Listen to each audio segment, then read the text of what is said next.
لله نحمده ونستعينه ونستغفره ونؤمن به ونتوكل عليه ونعوذ بالله من شرور أنفسنا ومن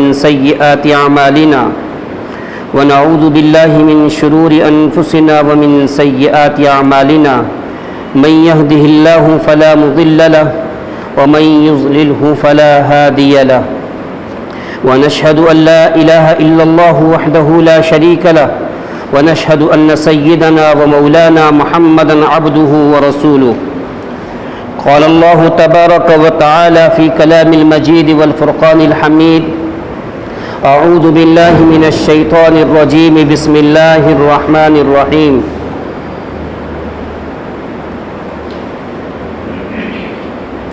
ولا تقتلوا أولادكم خشية إملاق وقال تعالى في مقام آخر أم كنتم شهداء إذ حضر يعقوب الموت إذ قال لبنيه ما تعبدون من بعدي صدق الله العظيم وصدق رسوله النبي الكريم ونحن على ذلك لمن الشاهدين والشاكرين والحمد لله رب العالمين اللهم صل على سيدنا محمد وعلى آل سيدنا محمد وبارك وسلم اللهم صل على سيدنا محمد وعلى آل سيدنا محمد وبارك وسلم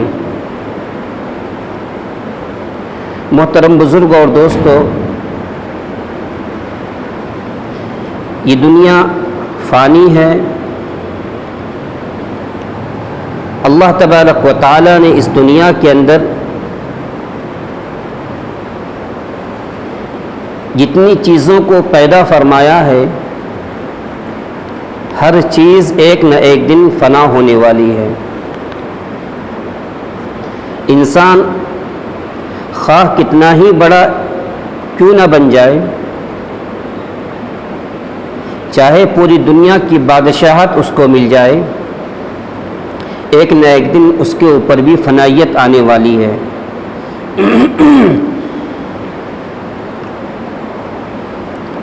اللہ تبارک و تعالی نے فرمایا کل من علیہا فان ویبقى وجہ ربک ذو الجلال والاکرام، ہر چیز کے اوپر فنائیت آئے گی اور ہر چیز ایک نہ ایک دن فنا ہو جائے گی، لیکن اللہ کی ذات ہمیشہ ہمیشہ باقی رہے گی۔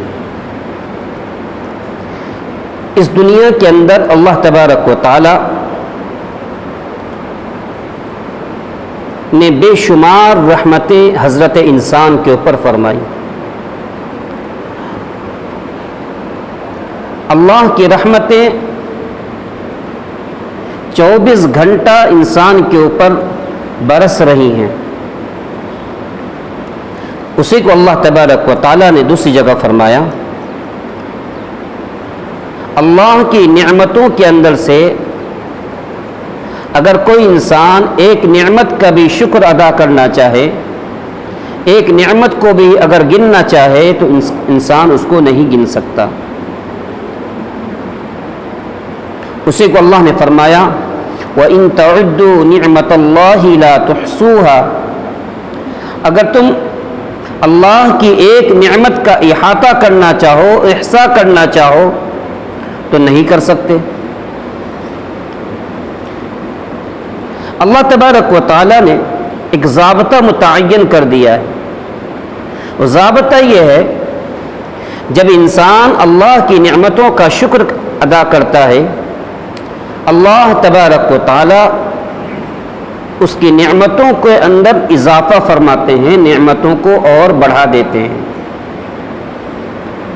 ضابطہ اللہ کا یہ ہے جب اللہ کی نعمتوں کی ناشکری ہوتی ہے، اللہ تبارک و تعالی نعمتوں کو چھین لیتے ہیں۔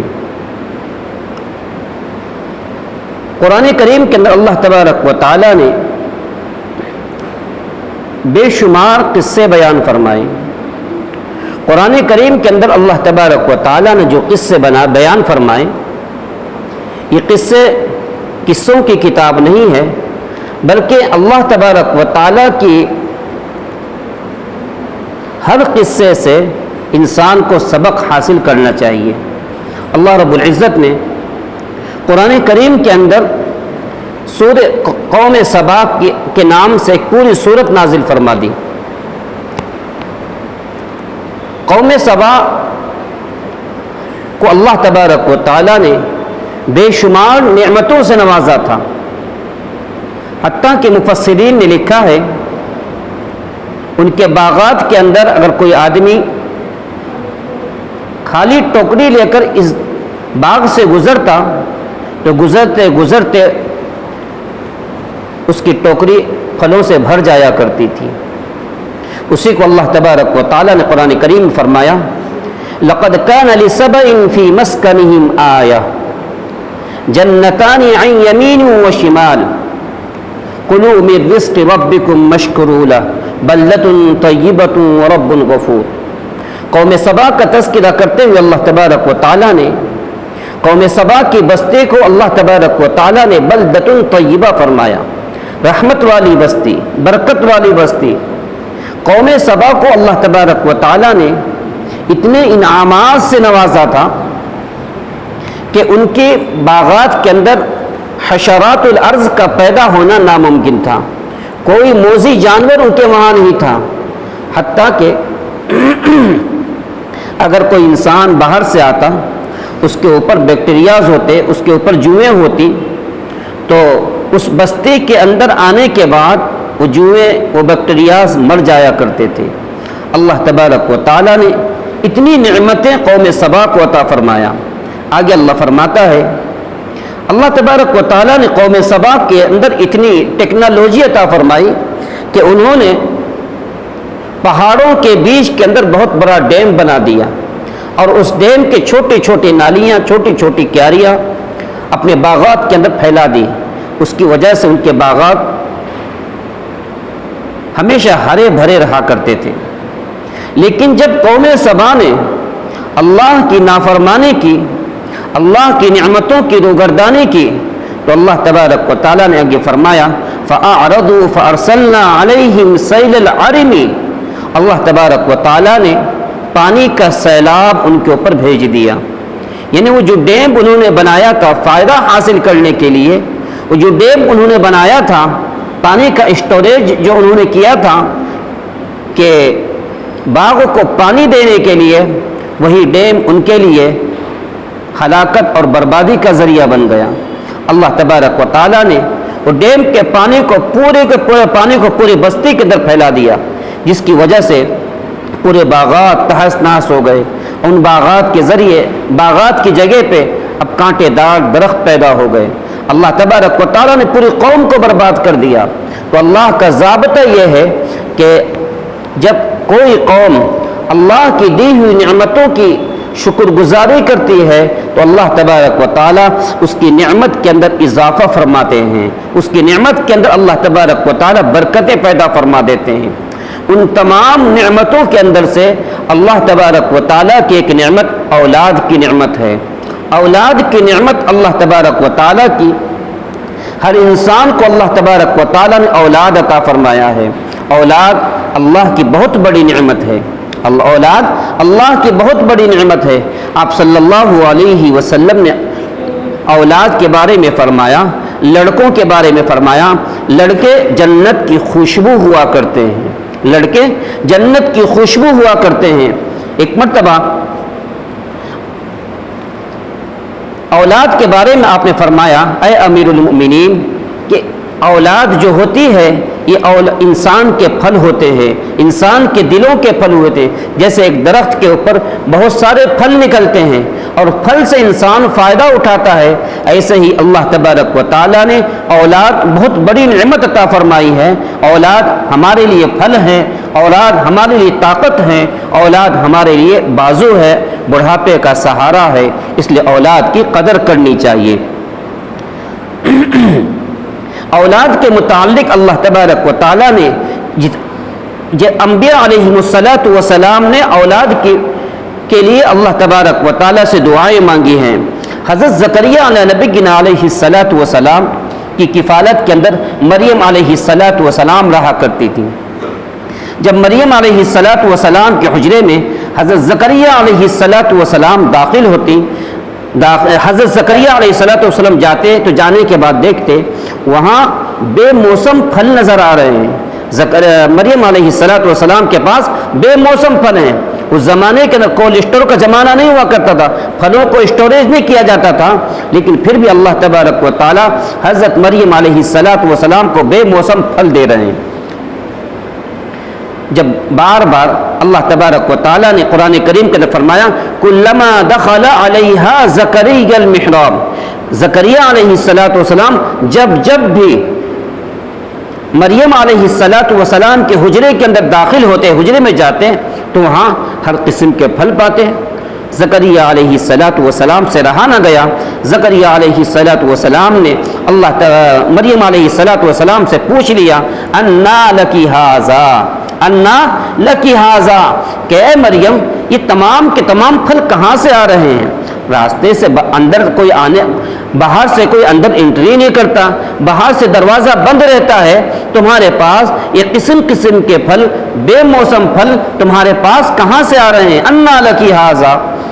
مریم علیہ السلام نے جواب دیا قال هو من عند اللہ، یہ اللہ تبارک و تعالیٰ کی طرف سے، اللہ تبارک و تعالیٰ کی طرف سے پھل آتے ہیں۔ ان اللہ یرزق من یشاء بغیر حساب، اللہ تبارک و تعالیٰ جسے چاہتا ہے بے حساب روزی عطا فرماتا ہے، بے حساب نعمتیں عطا فرماتا ہے۔ جب زکریا علیہ السلام نے اس بڑھاپے کی عمر کے اندر مریم علیہ السلام کے پاس بے شمار پھل دیکھے، بے موسم پھل دیکھے، زکریا علیہ السلام نے فوراً اللہ کے دربار میں ہاتھ پھیلایا اور دعا کرنے لگے رب هب لی من الصالحین، رب هب لی من لدنک ذریۃ طیبہ انک سمیع الدعاء، اے اللہ مجھے نیک صالح اولاد عطا فرما، بے شک آپ دعاؤں کے سننے والے ہیں۔ اسی کو اللہ تبارک و تعالیٰ نے سورہ مریم کے اندر زکریا علیہ السلام کی دعا کو نقل فرمایا ہے۔ کیا فرمایا؟ رب انی وہن العظم منی واشتعل الرأس شیبا ولم اکن بدعائک رب شقیا۔ زکریا علیہ السلام اپنی کمزوری کا اللہ کے سامنے شکایت کر رہے ہیں، اے اللہ میری ہڈیاں کمزور ہو چکی ہیں، میرے سر کے اوپر بڑھاپا آ چکا ہے، میرے سر کے اوپر بڑھاپا آ چکا ہے۔ اللہ نے داڑھی کا ذکر نہیں فرمایا، داڑھی پہلے پکتی ہے، داڑھی پکنے کے بعد اور سر کے بال پک جاتے ہیں۔ زکریا علیہ السلام نے فرمایا میرے اوپر سر کے اوپر بڑھاپا چھا چکا ہے، رب انی وہن العظم منی واشتعل الرأس شیبا ولم اکن بدعائک رب شقیا، لیکن اے میرے اللہ میں نے کبھی بھی آپ سے کوئی دعا مانگی ہے، آپ سے کوئی چیز مانگی ہے اور آپ نے کبھی مجھے محروم نہیں کیا ہے، آپ نے میری دعاؤں کو قبول کر لیا ہے۔ اللہ تبارک و تعالیٰ نے اس بڑھاپے کی عمر کے اندر، جس عمر کے اندر اولاد کی کوئی امید نہیں ہوتی، اولاد کی کوئی خواہش نہیں ہوتی، لیکن اللہ تبارک و تعالیٰ نے اس بڑھاپے کے اندر بھی حضرت زکریا علیہ السلام کو حضرت یحییٰ علیہ السلام جیسا بیٹا عطا فرمایا۔ پتہ چلا اولاد اللہ کی طرف سے بہت بڑی نعمت ہے، اولاد کی قدر کرنی چاہیے۔ ابراہیم علیہ نبی علیہ السلام نے بڑھاپے کے اندر اللہ تبارک و تعالیٰ سے اولاد مانگی، اللہ تبارک و تعالیٰ نے جیسے ہی اولاد مانگی اللہ نے کہا فبشرناہ بغلام حلیم، ہم نے آپ کو حلیم اور بردبار بیٹا عطا فرما دیا۔ تو خیر بتانے کا مقصد یہ ہے اللہ تبارک و تعالیٰ کا ضابطہ ہے، جب انسان اللہ کے ضابطے کے مطابق زندگی گزارتا ہے اللہ تبارک و تعالیٰ اس کو بے شمار نعمتوں سے نوازتے ہیں، اور جب انسان اللہ کی ناشکری کرنا شروع کر دیتا ہے، اللہ سے بغاوت کرنا شروع کر دیتا ہے، اللہ تبارک و تعالیٰ اس کی نعمتوں کو چھین لیتے ہیں۔ اس سے اندازہ یہ لگا کہ ہمیں اپنی اولاد کی تربیت کرنی چاہیے، اولاد کی دیکھ بھال کرنی چاہیے، اولاد کی دینی تربیت کرنی چاہیے، اولاد کی اخلاقی تربیت کرنی چاہیے۔ جیسے جب میں نے آیت کریمہ تلاوت کی ام کنتم شہداء اذ حضر یعقوب الموت، حضرت یعقوب علیہ نبی علیہ السلام کو اللہ تبارک و تعالیٰ نے بے شمار اولاد عطا فرمائی تھی، بے شمار بیٹے عطا فرمائے تھے۔ غالباً حضرت یعقوب علیہ السلام کی 12 اولادیں تھیں۔ حضرت یعقوب علیہ السلام کی اولادیں تھیں، اللہ تبارک و تعالیٰ نے اولاد عطا فرمایا، اور حضرت یعقوب علیہ السلام سب سے زیادہ حضرت یوسف علیہ السلام سے پیار کرتے تھے، محبت کیا کرتے تھے۔ اللہ تبارک و تعالیٰ نے واقعات ایسے بیان ایسا ہوا کہ یعقوب علیہ السلام بچھڑ گئے، یعقوب علیہ السلام سے یوسف علیہ السلام بچھڑ گئے، مصر کے اندر غلام بنے، مصر کے اندر خریدار بنے، پھر مصر کے سلطنت کے اوپر فائز ہو گئے۔ مصر کی اس وقت جو حکومت تھی وہ ہندوستان کے مشابہ تھی۔ مصر کے اندر بت پرستی عام تھی، بتوں کی پوجا ہوا کرتی تھی، وہاں اللہ کا نام نہیں لیا جاتا تھا، وہاں اللہ وحدہ لا شریک کی عبادت نہیں کی جاتی تھی، وہاں بتوں کی پوجا کی جاتی تھی۔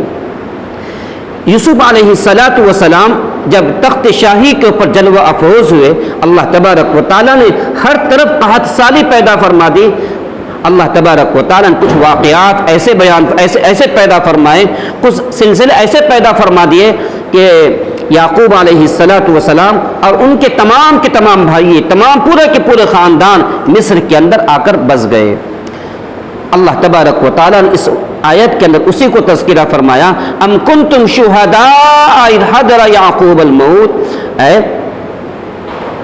یعقوب علیہ السلام جب جاں کنی کے عالم کے اندر تھے، ان کی جان نکل رہی تھی، اخیر وقت میں یعقوب علیہ السلام نے اپنی تمام اولادوں کو بلایا، بھائیوں کو بلایا، بہنوں کو بلایا، بھابھیوں کو بلایا، سب کو بلایا، اور سب کو بلانے کے بعد یعقوب علیہ السلام نے اپنے بچوں سے، اپنے رشتہ داروں سے سوال کیا۔ کیا سوال کیا؟ ما تعبدون من بعدی، میرے بعد تم کس کی عبادت کرو گے؟ میرے بعد تم کس کی عبادت کرو گے؟ ایک باپ کی ذمہ داری بنتی ہے، اپنے خاندان کی تربیت کرے، اپنے اولاد کی تربیت کرے، اپنے بچوں کی تربیت کرے، اپنے ماتحتوں کی تربیت کرے، ایک باپ کی گھر والے کی ذمہ داری بنتی ہے۔ یعقوب علیہ السلام نے جب اپنی اولاد سے پوچھا، ما تعبدون من بعدی، میرے بعد تم کس کی عبادت کرو گے؟ میرے بعد کیوں؟ اس زمانے کے اندر مصر کے اندر بت پرستی عام تھی، لوگ بتوں کی پوجا کیا کرتے تھے۔ خیر اللہ تبارک و تعالیٰ نے غلبہ عطا فرما دیا، لیکن بت پرستی ان کی نسوں کے اندر گھسی ہوئی تھی۔ تو بیٹوں نے کہا، قالوا نعبد الہک و الہ آبائک ابراہیم و اسماعیل و اسحاق الہ واحدا، ہم آپ کے معبود ابراہیم اور اسماعیل اور اسحاق کے معبود، ہم ایک اللہ کی عبادت کریں گے، ہم ایک اللہ کی پرستش کریں گے، ہم اللہ وحدہ لا شریک کی پرستش کریں گے۔ گویا یعقوب علیہ السلام کے دل کے اوپر تسلی ہو گئی، میرے بعد میری اولاد، میرے خاندان والے گمراہ نہیں ہوں گے، میرے راستے سے نہیں بھٹکیں گے، دوسروں کے نقش قدم پر نہیں چلیں گے، بلکہ ایک اللہ کی ایمان کا زندگی گزاریں گے، وَنَحْنُ لَهُ مُسْلِمُونَ، اور ہم سب کے سب مسلمان رہیں گے۔ میرے دوستو، والدین کی تربیت کے بارے میں اللہ تبارک و تعالیٰ نے بے شمار فضیلتیں بیان فرمائی۔ اولاد کے بارے میں اللہ نے فرمایا، آپ صلی اللہ علیہ وسلم فرماتے ہیں، باپ کو چاہیے اپنی اولاد کو ادب سکھائے، باپ کو چاہیے اپنی اولاد کو ادب سکھائے، اپنی اولاد کو بڑوں سے بات کرنے کا سلیقہ سکھائے، بڑوں کے ساتھ اٹھنا بیٹھنے کی تمیز سکھائے۔ ادبوا اولادکم، اولاد کو ادب سکھانا ہے، اولاد کو اخلاق سکھانا ہے، اولاد کی تربیت کرنا ہے۔ جب باپ خود مربی ہوگا، باپ خود تربیت یافتہ ہوگا، جبھی جا کر اولاد کی تربیت ہوگی۔ اولاد کی تربیت کے بارے میں ابھی شادی سے پہلے اولاد کی تربیت کا حکم دیا جا رہا ہے۔ شادی سے پہلے اولاد کی تربیت کیسے کریں گے؟ حضرت عمر رضی اللہ تعالی عنہ کے دور کے اندر ایک آدمی حضرت عمر رضی اللہ تعالیٰ عنہ کے پاس آیا، اور آنے کے بعد اپنی اولاد کی شکایت کرنے لگا۔ کہا کہ اے عمر، اے امیر المؤمنین، میری اولاد میری نافرمانی کر رہی ہے، میری اولاد میری قدردانی نہیں کرتی، میری عزت نہیں کرتی، مجھے رسپیکٹ نہیں دیتی۔ حضرت عمر رضی اللہ تعالیٰ عنہ نے اس کی اولاد کو بلایا، اس کے بیٹے کو بلایا۔ جب بیٹا حاضر خدمت ہوا، بیٹے سے پوچھا، تم اپنے باپ کی خدمت کیوں نہیں کرتے؟ تم اپنے باپ کا کہنا کیوں نہیں مانتے؟ تم اپنے باپ کی عزت کیوں نہیں کرتے؟ بیٹے نے حضرت امیر المؤمنین رضی اللہ تعالی عنہ سے فرمایا اولاد کا باپ کے اوپر کیا حق بنتا ہے، اولاد کا باپ کے اوپر کیا حق بنتا ہے اے امیر المؤمنین۔ امیر المؤمنین رضی اللہ تعالیٰ عنہ نے فرمایا اولاد کا باپ کے اوپر یہ حق بنتا ہے کہ اولاد کے لیے ایسی ماں کا انتخاب کرے، اولاد کے لیے ایسی بیوی کا انتخاب کرے جو نیک صالح ہو۔ جب اس عورت کے بدن کے اندر جو خون دوڑتا ہے، اس بدن کے اندر جو خون دوڑ رہا ہے، اگر عورت نیک ہوگی، عورت پارسا ہوگی، عورت نیک ہوگی، اللہ سے ڈرنے والی ہوگی، تو اس کے خون کے اندر اللہ کا ڈر گھومے گا، اس کے اندر اللہ کا خوف پیدا ہوگا، اور اس سے پیدا ہونے والی اولاد بھی نیک اور صالح بنے گی۔ پھر فرمایا دوسری کیا کہا، اولاد کے پیدا ہونے کے بعد سب سے اس کا اچھا نام رکھا جائے۔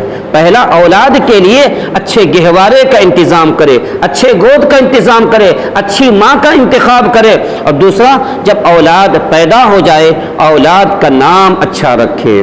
کہا کہ ٹھیک ہے۔ تیسری کیا چیز ہے، کہا اولاد جب بڑی ہو جائے اولاد کی تربیت کرے، اولاد کی تربیت کرے، اولاد کو دینی تعلیم سے آراستہ کرے، اولاد کو اللہ کا خوف، اللہ کا ڈر اس کے دل کے اندر پیدا فرمائے۔ جب یہ تین چیزیں حضرت عمر رضی اللہ تعالی عنہ نے بیان فرما دی تو بیٹے نے جواب دیا اے امیر المؤمنین، میرے باپ نے تینوں کے اندر ناانصافی کی ہے، میرے لیے ایسی ماں کا انتخاب کیا ہے جو فاحشہ ہے، جو بدکار ہے، جو بد چلن ہے، اور میرا نام اس نے میرے باپ نے جو رکھا ہے جعل رکھا ہے۔ جعل کے معنی گندگی کا کیڑا، گندگی کا کیڑا، اور میرے باپ نے نہ مجھے اخلاق سکھائے، نہ میرے باپ نے مجھے میری تربیت کی، نہ مجھے دینی تعلیم سے آراستہ کیا۔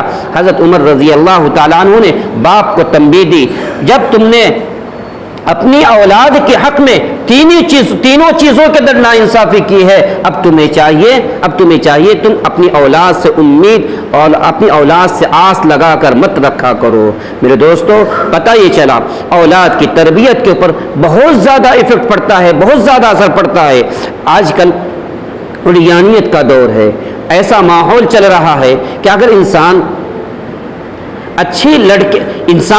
لڑکی جب ڈھونڈنے کے لیے جاتا ہے، لڑکی دیکھنے کے لیے جاتا ہے تو لڑکی کے اندر تمام کی تمام خوبیاں دیکھتا ہے، لیکن لڑکے کے اندر، باپ کے اندر وہ خوبیاں پائی جاتی ہے کہ نہیں پائی جاتی؟ ہم لڑکیاں دیکھنے کے لیے جاتے ہیں تو دیکھتے ہیں لڑکی نماز پڑھتی کہ نہیں پڑھتی، لڑکی قرآن پڑھتی کہ نہیں پڑھتی، لیکن لڑکیاں قرآن کریم پڑھنے والی زیادہ ہوتی ہیں۔ لوگ اپنے بچوں کو لڑکیوں کو قرآن کریم پڑھاتے ہیں، اس لیے کیوں؟ آنے والا جب رشتہ آئے گا بچہ قرآن پڑھنے جانتا ہے کہ نہیں جانتا، بچہ دینی تربیت سے آگاہ ہے کہ نہیں، اس لیے ہم قرآن کریم پڑھاتے ہیں، لیکن اولاد کی کوئی فکر نہیں کرتا، نرینہ اولاد کی کوئی فکر نہیں کرتا۔ ہر یہ چاہتا ہے کہ میرا بچہ اچھے سے اچھے اسکول میں پڑھے، اچھے سے اچھے دینی تعلیم حاصل، اچھے سے دنیاوی تعلیم کیا حاصل کرے، اور اچھے سے اچھے بڑے پوسٹ پہ پہنچائے۔ ہر باپ کو یہ فکر ہوتی ہے، لیکن میرے دوستو اس سے پہلے ہمیں یہ فکر کرنا ہے کہ میری اولاد دینی تربیت کی آغوش کے اندر پلے، میری اولاد کا قرآن کریم صحیح ہو جائے، میری اولاد کی نماز صحیح ہو جائے۔ سب سے پہلے ہمیں اپنے اولاد کی فکر کرنا ہے۔ جناب محمد رسول اللہ صلی اللہ علیہ وسلم نے فرمایا، حدیث نقل کرنے والے آپ صلی اللہ علیہ وسلم کی ایک حدیث نقل کرنے والے عبداللہ ابن مبارک بہت بڑے محدث کو گزرے ہیں۔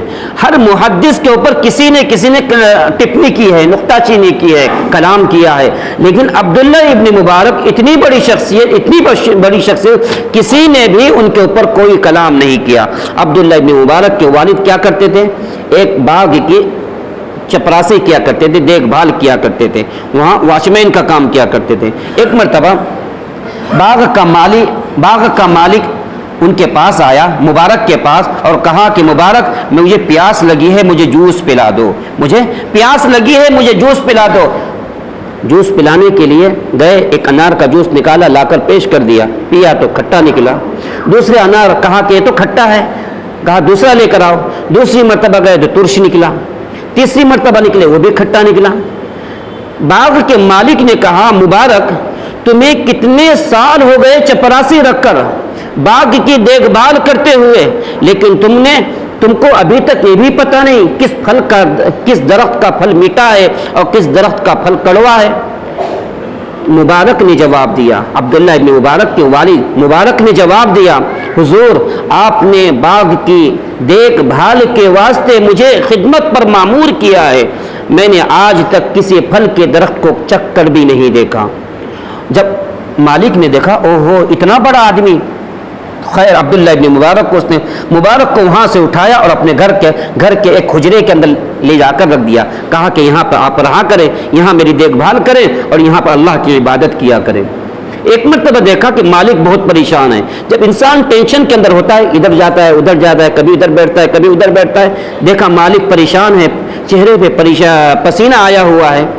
مبارک نے پوچھا مالک پریشانی کی وجہ کیا ہے، پریشان کیوں ہو رہے ہو؟ کہا کہ پریشانی کی وجہ ایک ہی ہے، میری ایک بیٹی ہے، بہت سارے رشتے آئے، عمرا کے رشتے آئے، نوابوں کے رشتے آئے، بہت سارے رشتے آ رہے ہیں، لیکن میں پریشان ہو رہا ہوں میں کس رشتے کو اپناؤں۔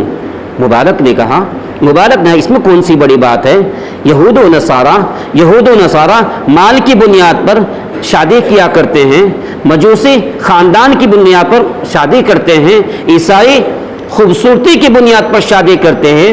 اگر تمہیں خوبصورت چاہیے تو خوبصورت لڑکا دیکھ لو، مال و دولت چاہیے تو مال والا دیکھ لو، لیکن پھر فرمایا ہمارے آقا جناب محمد رسول اللہ صلی اللہ علیہ وسلم نے شادی جو کرنے کے واسطے کہا ہے دین کی بنیاد پر شادی کرنے کے لیے کہا کہ لڑکی والوں کو چاہیے لڑکے کی دینداری دیکھیں، لڑکے والوں کو چاہیے لڑکی کے ماں باپ کی دینداری دیکھیں۔